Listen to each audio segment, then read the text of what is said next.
When someone threatens your life, it's not time to think and consider, it's time to act. Hi everyone, this is John with today's active self-protection lesson. I'm not positive where today's lesson comes from, so if you have any information, put it in a comment and I will add it to the description. Shows us a carjacking that goes very, very wrong for the carjacker. Going to teach us some important lessons here about knowing the signs of carjacking, using your car effectively, and if you don't have it, using your firearm effectively to protect yourself and your loved ones. Just another day in paradise here, as the guy from the right is our victim, and as he comes up, the car comes from down the street and blocks him in. You can see him stop.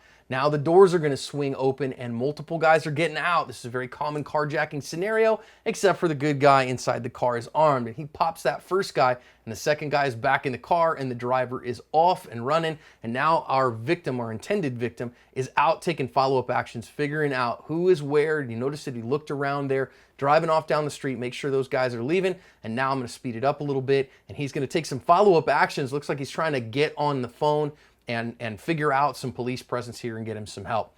Let's back up, and I want to learn some lessons out of this one. You know, carjackings are very serious enterprises here, and as you see this coming, you see him kind of coming head on, you got to decide in that moment and have a little bit of understanding and awareness to go, okay, what are these guys doing, and are you going to use your car or are you not going to use your car? So these guys he's going to allow himself to be blocked in here, and you got to decide at that point, am I backing up or am I after it? Well, he decides he's going to get after the fight here because he's armed.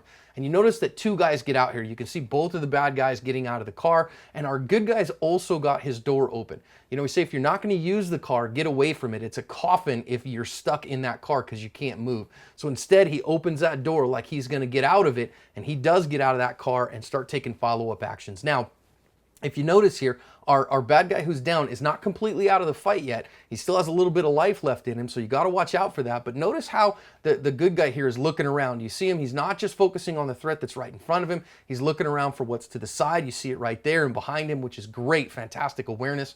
At the end of the day, in carjacking attempts like these are very, very difficult to do. Did a good job of getting away from the car, of ending the threat, and taking okay follow-up actions. I would recommend not staying in the vicinity. If something like this happens to you, get back in the car when you're done. Get the heck out of there. Call 911 and get the cops on the way from a place of safety rather from staying there. This guy did a fantastic job. He covered his ass.